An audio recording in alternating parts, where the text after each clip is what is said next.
नमस्कार। आज हम एक ऐसी जीवन शैली को समझने की कोशिश करेंगे जो हजारों साल पुरानी है, पर आज की भागदौड़ भरी जिंदगी के लिए भी उतनी ही प्रासंगिक है। बौद्ध जीवन दर्शन। और हमारा मकसद किसी जटिल अकादमिक बहस में उलझना नहीं है, बल्कि उन मूल सिद्धांतों को जानना है जिन्हें कोई भी इंसान अपनी रोजमर्रा की जिंदगी में आसानी से अपना सकता है। इस गहरी पड़ताल के लिए हमारा स्रोत है भदंत आनंद कौसल्यायन की लिखी किताब बौद्ध जीवन पद्धति। ये किताब बौद्ध धर्म को एक, आप कह सकते हैं, बहुत ही व्यवहारिक नजरिए से देखती है। तो इस किताब की मदद से हम ये समझने की कोशिश करेंगे कि बुद्ध की शिक्षाओं पर चलने का पहला कदम क्या है, जीवन के बड़े पड़ावों को ये दर्शन कैसे देखता है, और सबसे जरूरी, एक सुखी और सार्थक जीवन का असली मतलब क्या है। तो किसी भी रास्ते पर चलने के लिए एक पहला कदम होता है। बौद्ध दर्शन में ये पहला कदम क्या है? क्या ये कोई बहुत बड़ी रस्म है या बस एक मानसिक संकल्प? किताब में इसकी शुरुआत धर्म दीक्षा से की गई है। ये बहुत अच्छा सवाल है। असल में धर्म दीक्षा कोई जटिल रस्म नहीं है। ये एक गहरी व्यक्तिगत प्रतिबद्धता की, आप कह सकते हैं, एक औपचारिक शुरुआत है। और इसकी नींव टिकी है त्रिशरण पर। त्रि यानी तीन, और शरण का मतलब है सहारा या आश्रय।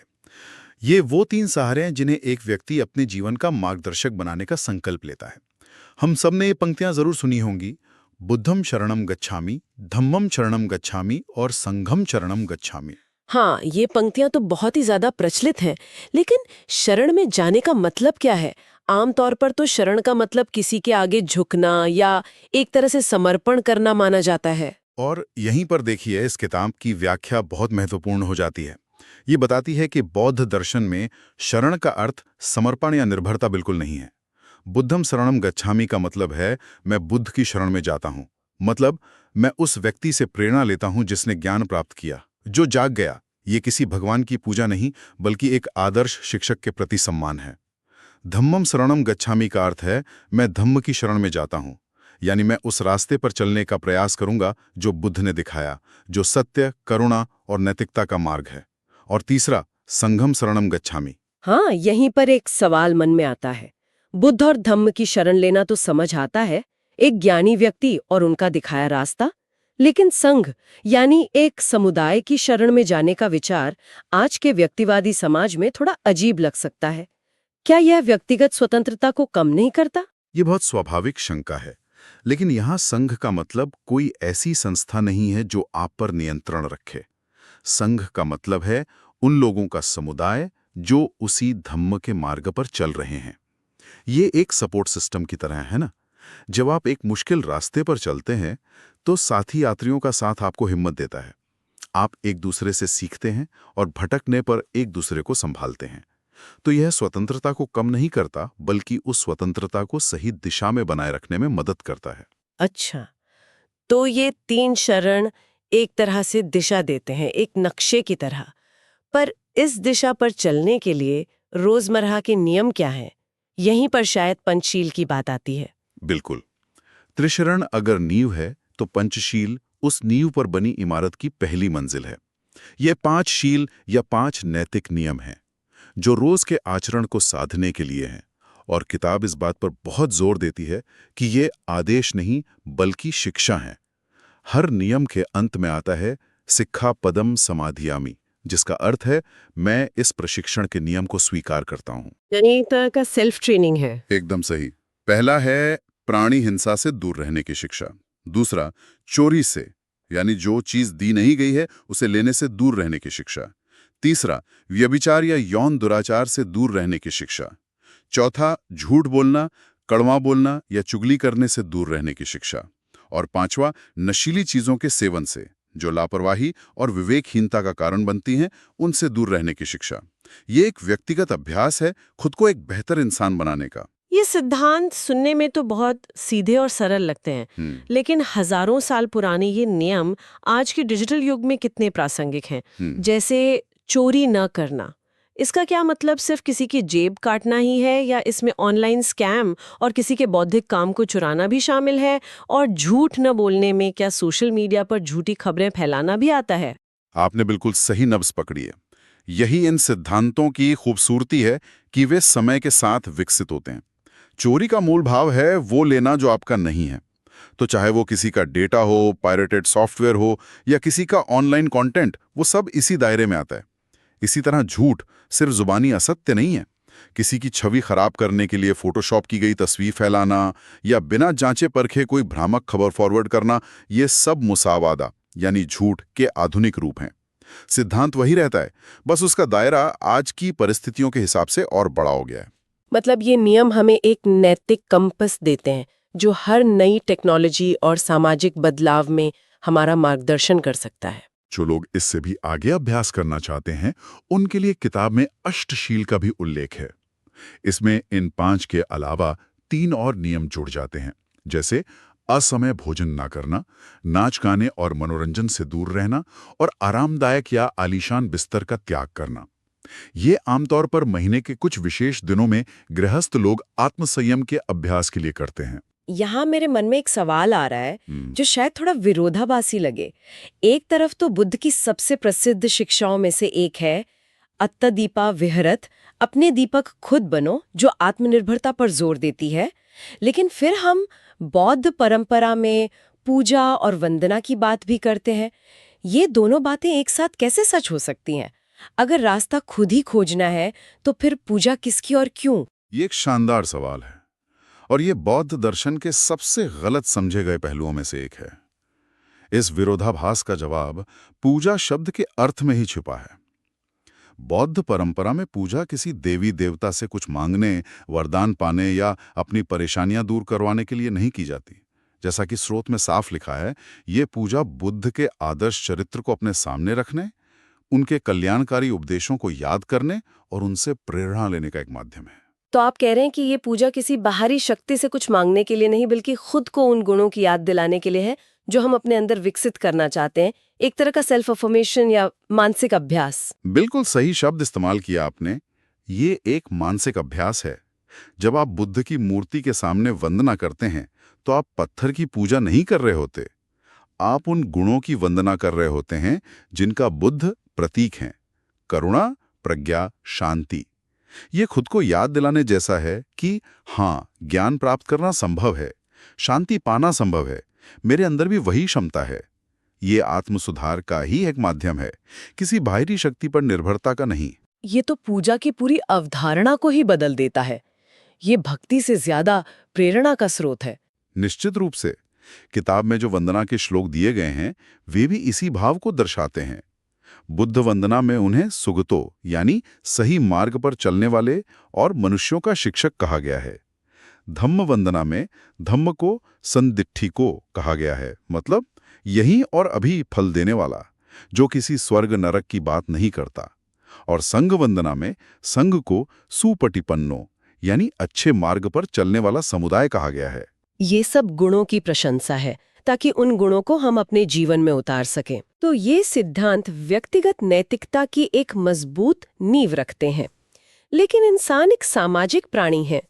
बौद्ध दर्शन इस व्यक्तिगत आचरण को जीवन के बड़े सामाजिक पड़ावों जैसे जन्म या विवाह से कैसे जोड़ता है?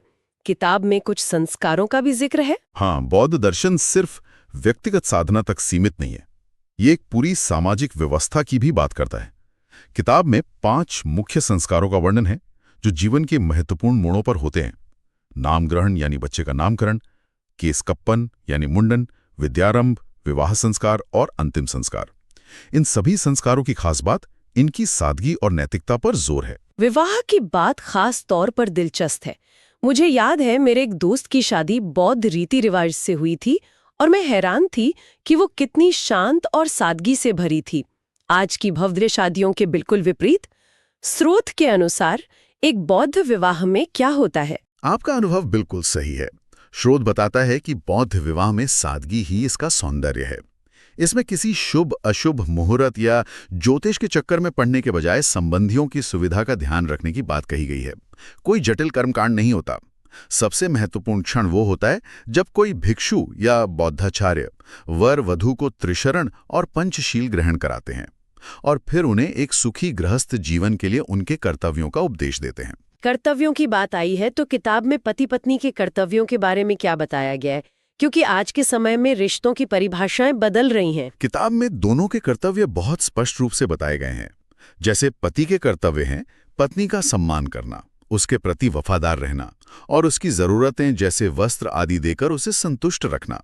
वहीं पत्नी के कर्तव्य हैं घर के कामों की ठीक से व्यवस्था करना, आलसी ना होना और पति की कमाई को अनाचार से बचाकर एक भरोसेमंद साथी बनना। ये कर्तव्य आज के संदर्भ में थोड़े पारंपरिक लग सकते हैं, जहां हम पति पत्नी के बीच बराबरी और साझा जिम्मेदारियों की बात करते हैं। ये एक बहुत ही जायज ऑब्जर्वेशन है। हमें इन कर्तव्यों के मूल भाव को समझना होगा। उस समय के समाज के हिसाब से ये कर्तव्य बांटे गए थे, लेकिन इनका सार आज भी उतना ही प्रासंगिक है। सार क्या है? आपसी सम्मान, वफादारी, एक दूसरे की जरूरतों का ख्याल रखना और घर को एक टीम की तरह चलाना। आज एक पति घर के कामों में हाथ बटा सकता है और पत्नी बाहर काम करके आर्थिक जिम्मेदारी साझा कर सकती है। रूप बदल सकता है, लेकिन आपसी जिम्मेदारी और साझेदारी का मूल सिद्धांत वही रहता है। ये आपसी जिम्मेदारियों की बात सिर्फ परिवार तक ही सीमित नहीं होगी, यकीनन पूरे समाज के लिए भी बौद्ध दर्शन कुछ कहता होगा। रोजमर्रा के व्यवहार और शिष्टाचार के बारे में किताब में क्या बताया गया है? यहाँ स्रोत एक बहुत ही क्रांतिकारी सिद्धांत पर जोर देता है, ऊंच नीच की भावना का पूरी तरह से अभाव।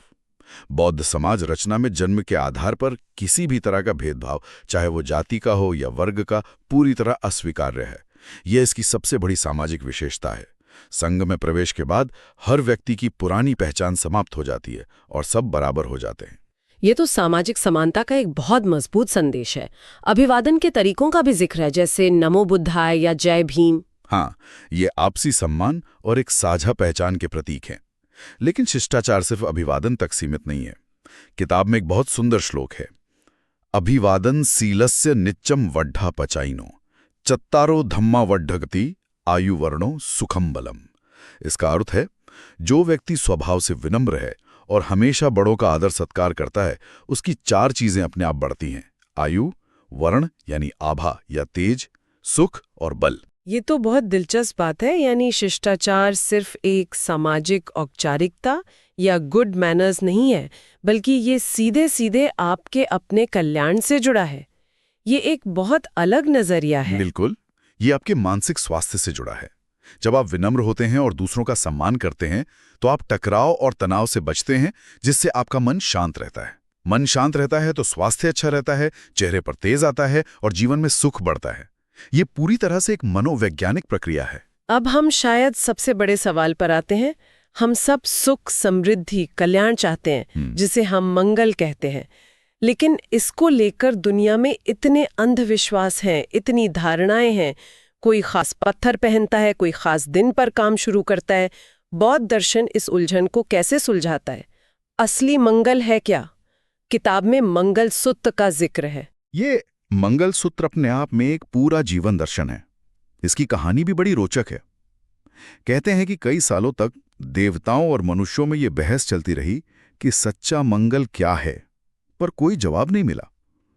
तब वे बुद्ध के पास गए और बुद्ध ने जो बताया उसने मंगल की पूरी परिभाषा ही बदल दी। उन्होंने कहा कि सच्चा मंगल या कल्याण किसी बाहरी कर्मकांड, मुहूर्त या अंधविश्वास में नहीं, बल्कि हमारे अपने कर्मों और आचरण में है। तो वो कौन से कर्म हैं जिन्हें उत्तम मंगल कहा गया है? ये पूरी सूची बहुत व्यवहारिक है।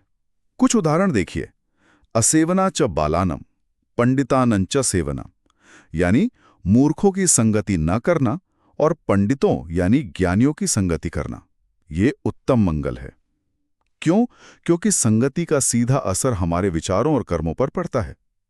माता पितु उपट्ठानम, माता पिता की सेवा करना, ये उत्तम मंगल है। दानंच धम्मचर्या च, दान देना और धर्म के अनुसार आचरण करना, ये उत्तम मंगल है। ये तो बहुत ही तार्किक और मनोवैज्ञानिक बातें हैं। इसमें कुछ भी रहस्यमयी या अलौकिक नहीं है। यह तो सीधा सीधा कारण और परिणाम का सिद्धांत है। आपने बिल्कुल सही समझा। आगे कहा गया है, विनम्र होना, संतोष करना, कृतज्ञ होना और सही समय पर धर्म की चर्चा सुनना, ये सब उत्तम मंगल हैं। कहीं भी किसी खास पूजा, किसी बलि या किसी ज्योतिषीय गणना की बात नहीं है। मंगल पूरी तरह से आपके नैतिक और सदाचारी जीवन पर निर्भर करता है। आपका कल्याण आपके अपने हाथों में है और सुत्त का अंतिम संदेश सबसे शक्तिशाली है। उसमें कहा गया है, एतादृशानि कत्वान सब्बत्तम अपराजिता सब्बत्त सोत्थिं गच्छन्ति तम तेषाम मंगलम उत्तमम। इसका अर्थ है, जो इन मंगलकारी बातों के अनुसार जीवन जीते हैं वो हर जगह अपराजित होते हैं, हर परिस्थिति में विजयी होते हैं और हर जगह उनका कल्याण होता है। यही उनका सबसे उत्तम मंगल है। तो अगर हम आज की पूरी चर्चा को समेटें तो हमने त्रिशरण और पंचशील की नींव से शुरुआत की, जो एक नैतिक जीवन का कंपास तय करते हैं। फिर हमने देखा कि कैसे यही सिद्धांत जीवन के संस्कारों और रोज के सामाजिक व्यवहार को एक दिशा देते हैं। और अंत में हमने समझा कि बौद्ध दर्शन के अनुसार असली सुख और कल्याण भी इन्हीं नैतिक कर्मों में छिपा है, किसी बाहरी चीज या अंधविश्वास में नहीं। बिल्कुल, ये स्रोत सिर्फ एक धर्म की कुछ रीतियों की बात नहीं करता, बल्कि एक संपूर्ण जीवन पद्धति की रूपरेखा देता है। एक ऐसी जीवन शैली जो पूरी तरह से व्यवहारिक, तार्किक और आत्मविकास पर केंद्रित है। इसमें हर चीज का कारण बताया गया है जो इसे किसी भी समय और किसी भी समाज के लिए प्रासंगिक बनाता है। ये क्यों का जवाब देता है, सिर्फ क्या का नहीं। और यहाँ श्रोताओं के लिए एक विचार छोड़ा जा सकता है। आज की चर्चा में दो शक्तिशाली विचार बार बार सामने आए। एक और बुद्ध की शिक्षा है, अत्तदीपा विहरत, अपने दीपक स्वयं बनो, जो चरम आत्मनिर्भरता की बात करती है। तो दूसरी ओर संघम शरणम गच्छामि का सिद्धांत है, जो एक सहायक समुदाय के महत्व पर जोर देता है। तो सोचने वाली बात यह है कि ज्ञान और आत्म सुधार के इस मार्ग पर कोई व्यक्ति इस व्यक्तिगत जिम्मेदारी और एक समुदाय से मिलने वाले सहारे के बीच सही संतुलन कैसे बना सकता है। कहां पर व्यक्ति को अकेले चलना है और कहां उसे अपने साथियों का हाथ थामना है।